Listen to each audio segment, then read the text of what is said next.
भाई और मेरा है संजू भाई, मैं हूँ राकेश ग्रेमर। यहाँ हम आए हैं शूटिंग करने के लिए। ये है बहुत बड़ा जंगल, देख सकते हैं। यहाँ 400 एकड़ में जंगल है। थोड़ा यहाँ कैमरामैन बताओ ना, ये 400 एकड़ में बहुत बड़ा जंगल है। यहाँ हम शूटिंग वीडियो को करते हैं स्टार्ट।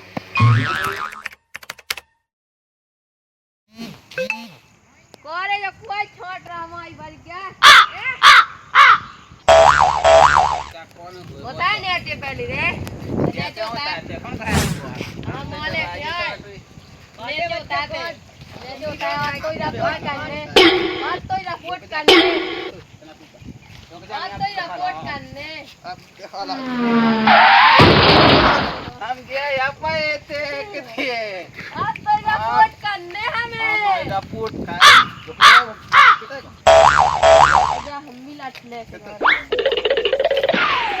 लेगा वो तो क्या ते को आई के रो ए